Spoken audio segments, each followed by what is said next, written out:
just can't stop, won't stop hustling. But I just What up, grinders and grindettes? You got a black abstract. Today we're gonna be talking about Power Book 3, Raising Kanan, Episode 3, titled Stick and Move, Stick and Move. Let's get into it. First of all, before we get started, let me give a shout out to my sponsors. I am Trill.com, Future Trillionaire Clothing. Wear something today that your future self would thank you for. Send me this Grinders and Grindettes shirt, man. You know, that's my famous slogan that I say when I start the channel or my video out. Because if you're a grinder, you're a male. If you're a grindette, you're a female. And you get into it, man. So, and that's what I like to do, get to it. So, also, let's give we gotta say rest in peace to D-Wiz. Can we get some harmony,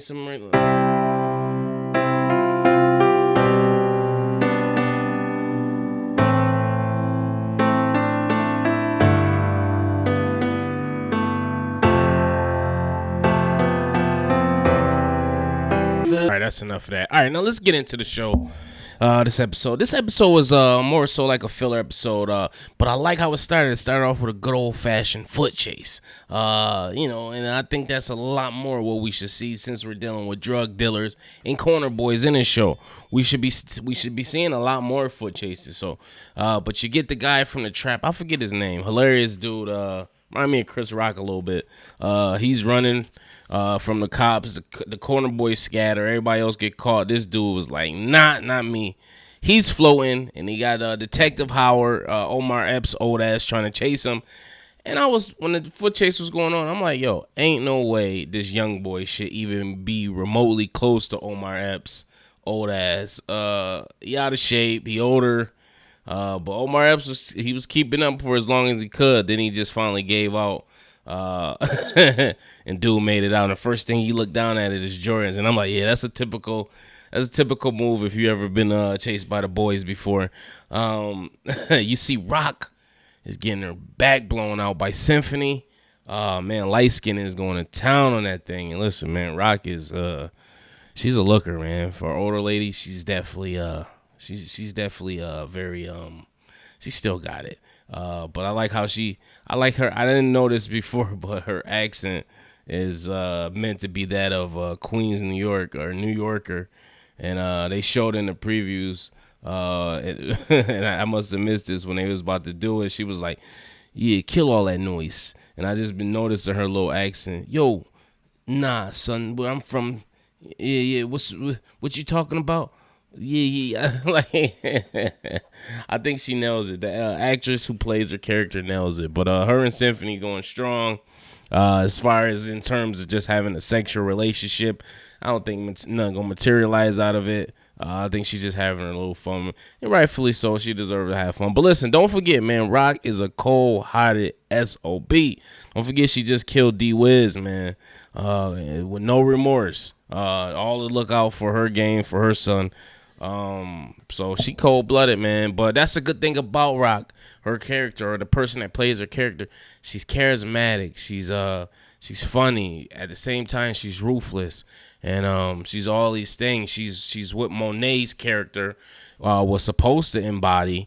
But Monet's at a later stage in her life with her son, and they got a different relationship than does Rock with her son, because Kanan hasn't reached the level of a Kane yet. He's still starting off, but and people got on me about Mary J. Blige's acting, and I said this before, but this person playing Rock is what Mary J. Blige's character is supposed to be in terms of acting wise, and just pulling out all the emotions or whatnot. But you also see we also got introduced to some new characters in here, man. We get to meet the plug. His name is Azumadine Trippett. He got. I guess he gets his dope from Tijuana, and I guess the corner that got hit was Rock's corner earlier. So he found out about it, and he told him he wasn't giving them nothing until they sat down with it. They had a little meeting in the car. They were talking about it. The trio, which is Rock, Malcolm, and Jew or Lulu.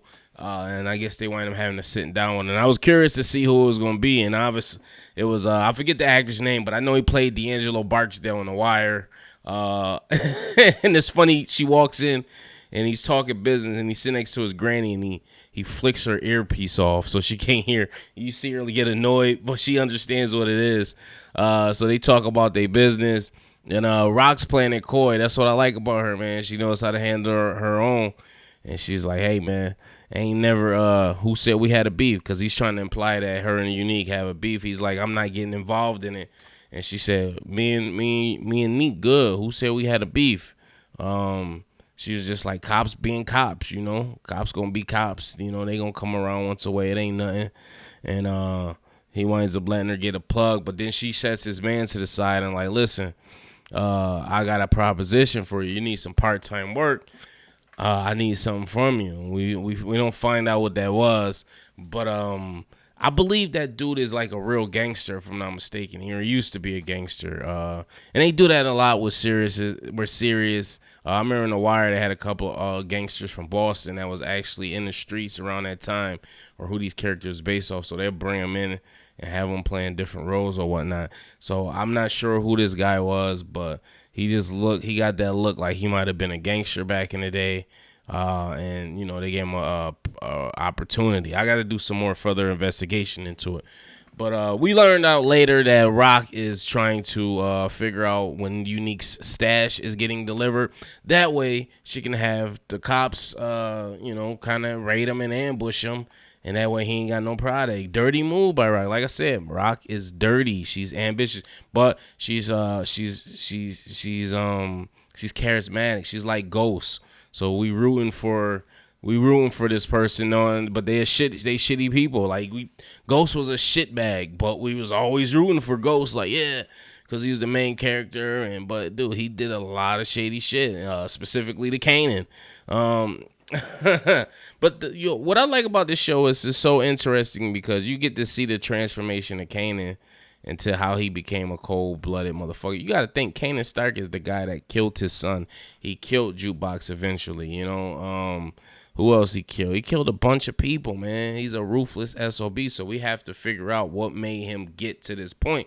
Because right now he's just a kid who wants to learn and get into some shit. But ultimately, man, he don't need for nothing. He's taken care of by his uncle and his mom. And so it's going to be interesting to see that. We learned that Detective Howard has cancer. I guess he went and got checked out as to why he couldn't catch that young boy. And I guess he has some kind of leukemia that affects the bones or some. I don't know. I don't want to talk out of place. But they're saying he needed a donor. He's joking about it, saying his family lives in Alabama.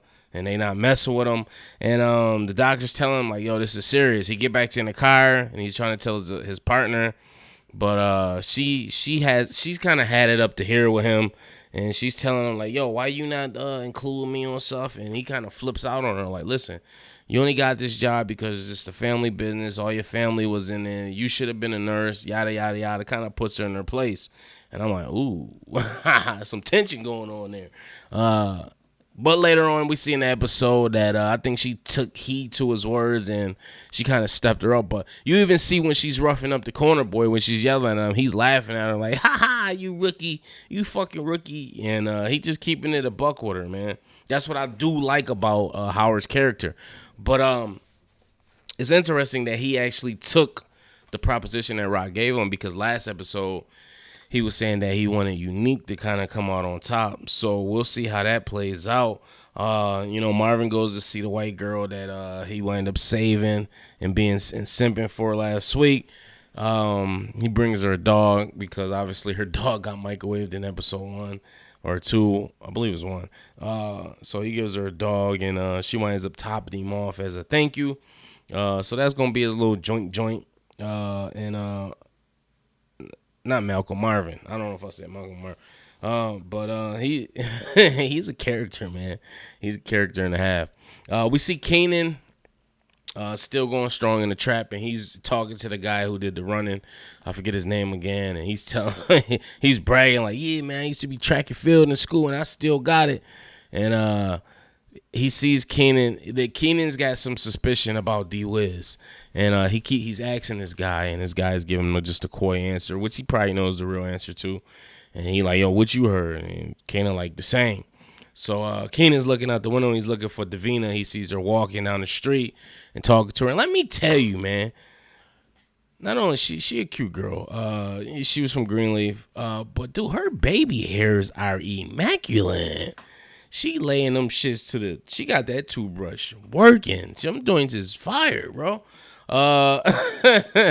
He winds up talking to her, and he sees she got like a I think she had a power drill or some sort, or an impact gun, and she's trying to sell her daddy's old tools to get money and whatnot. And I'm like, yo, that's real hood shit. Like shit like that happen, yo.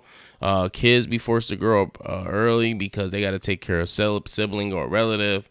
And I know how it is, man. Like I said, I had to raise my brother since he was 12 years old.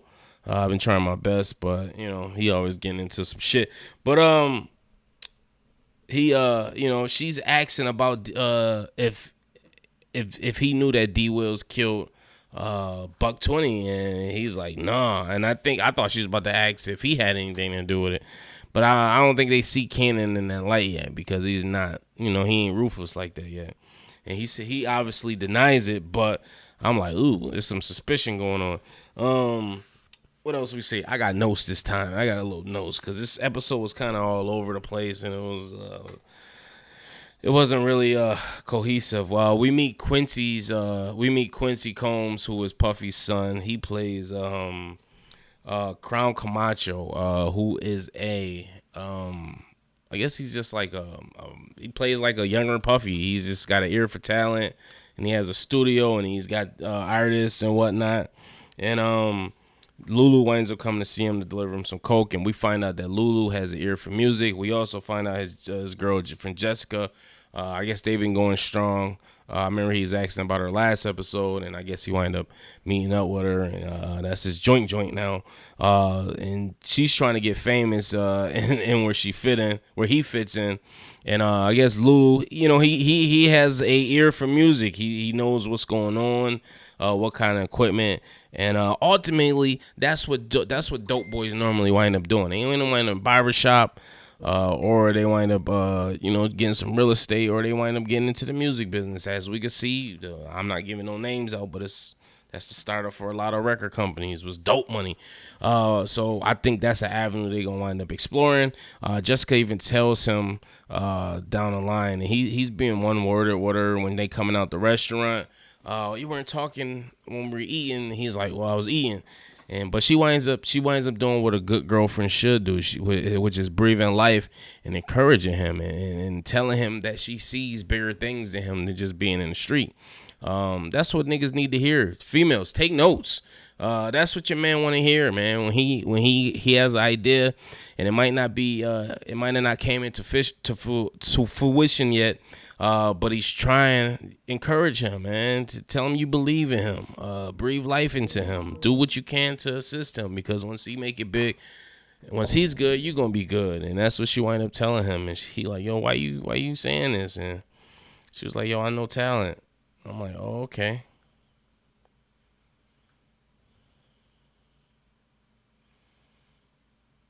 Oh, I'm sorry about that. I was looking at my notes.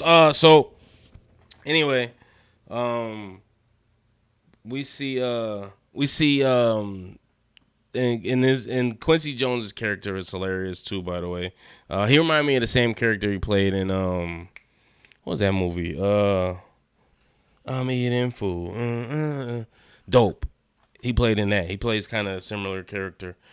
Other than that, we see Rockin' and Symphony. They kind of make up because she kind of barked at him because Symphony was in her butt ass naked on the Macintosh. And the fact that she brought up that she had a computer back then, and yes, computers were out back then. And she had the Macintosh joint. And he's like, really? And she's asking him about what he's into, and she don't really give a fuck about what he's into. She's kind of intrigued, but she's she likes the little young dude, but I don't know, they lifestyles too different. But she snapped on him earlier in the show because he was butt naked on a computer. Kanan snapped on him like, yo, who is you? And that's normal. That's normal for any kid to be like, they the man in the house. So when they see another man, they gonna be like, yo, who is you? And he explains who he is, and then he kind of tries to defend Kanan, get like, yo, and she like, yo, shut the fuck up. But then later on, they wind up making up. He wind up popping her again, and these dudes is having all kinds of sex. Hopefully she don't wind up pregnant. But we learned that she had Kanan when she was 16 years old. So she kind of had to be tough all along. We see Jukebox is hanging with old girl again, and they wind up going to one of those what's some shit's called? The video. Oh, I had it down here in my notes somewhere. I forget the name of it, but it's like one of those them joints they used to have back in the day. Them video, they record you singing a song. It was like a video karaoke type joint. I remember those. I wasn't old enough. They was gone by the time I was old enough to like go to the mall, but I remember seeing those.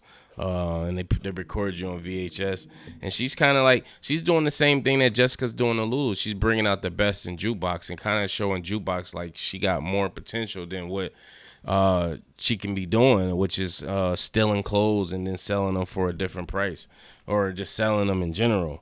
So that was good to see. So it was good to see them doing a duet, and I was just like, yo, this is dope, man. I like the fact that, you know what I'm saying. I like the fact that she's breathing life into Jukebox. Also, we see Jukebox go on her first lick. When they were together, she had the dip, and we see how she actually gets the clothes, and they kind of just take them. Once these guards are bringing them into department stores, we see that they just ambush the truck, get what they can get, but it almost got scary for Jukebox. She almost got hit, or she almost got caught, or her partner almost got caught, and he elbowed the guy, and he started beating the shit out the guy. And Jukebox kind of was like, she's compassionate, and she stops him. But I'm like, yo, this is crazy. I'm like, yo, this is real crazy.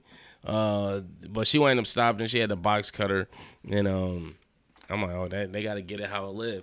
Later, we see that they're in the park, and she's trying to get her shit off. And we see that Kanan got a double up from his Uncle Marvin. And I thought this scene was these scenes was the dopest to me. The scene where Kanan goes into Jukebox's house, because I think he either had to grab something or he had to holler at her. We see they got keys to each other's houses. Marvin's digging up, trying to find something from Juke. I don't know what he was trying to find. But he was just walking around in the room, and they wind up having an interaction. At the same time, Jukebox is going to Kenan's house, and she's stashing her stuff there. And then we see the aunts, the uncles, speaking to the nephews and the nieces, and they did it simultaneously, and I thought that was pretty dope. That was like one of my favorite scenes, and I like the fact that Rock was giving her advice, just being a young woman and just telling her, she got her. And I was like, oh, that's dope, because we didn't see any scenes. We don't know how they feel about each other. She's the rich auntie. Her dad, she don't get along with at all. So it's good to see that she has some kind of parent figure that she actually respects and looks up to. So I thought that was dope. And we see that Marvin gives Kanan a double up. He put him in the game. Technically, Marvin put Kanan in the game. Obviously, he says don't tell Rock. But I see a lot more in the future of Marvin and Kanan doing work together. And obviously, something going to probably happen down the road.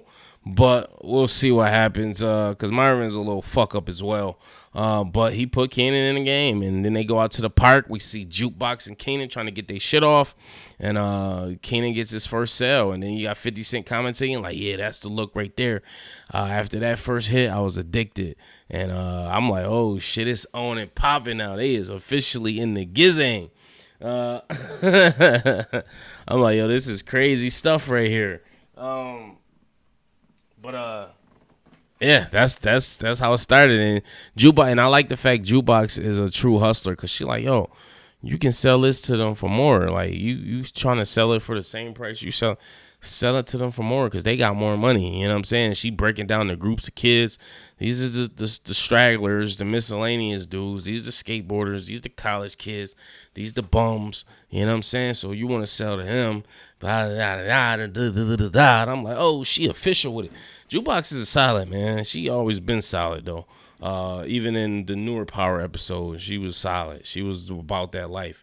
And you got, like I said, Kanan ends up eventually killing her. You know, his cousin, his first cousin. We see Famous go spitting, he rapping. So I think Famous is going to end up, when the music does take off, or I think when Lulu tries to transition to music, I think Famous going to probably be an artist or whatnot. We see that fucking Officer Howard is getting chewed out by his captain. He pretty much getting punked off by some dude, man. I don't know if he was Chinese or whatnot. He's just getting chumped by, like, yo, I need PR, I need this, not this Macy's Day Parade of Dope Boys. So once he gets the information from Rock, he actually comes to Captain and tell him, and they're kind of like, I don't know, but his partner backs him, and then they wind up getting the green light to go. What I also like was that the conversation between Rock and Detective Howard. Detective Howard was getting deep because he has a newfound perspective on life because he found out he's dying. So he's telling her, like, yo, what's the purpose of all this? Like, what are we doing? We doing all this just to run in place? We doing all this? I'm wasting all this just to try to catch y'all and bust y'all, but for what? And he was getting deep with her, and then Rock. This is the thing I don't like about Rock. She's kind of just one-dimensional. She don't get too deep, you know what I'm saying, when it comes to certain shit. She just sees things as they are. She's not like really like she don't got levels to her when it comes to her thinking, it seemed like. And she was like, I ain't never running. And I'm like, he looking like, nigga, that's not even what I'm saying. And I was thinking that too, like, oh, come on, they could have gave Rock some deeper lines than that. But it is what it is. At the end of the day, she's just a thug. She a thug, man. She is ruthless, she charismatic, but she just knows what she knows, you know what I'm saying? And I don't think she tries to she don't try to see above that. I think that's probably what she likes in Symphony, the fact that he does give her something to see besides what's in front of her. Even though he might not be on her level in terms of, just financial and status, he is a smart dude. He knows a little bit more just in terms of worldly views. But anyway,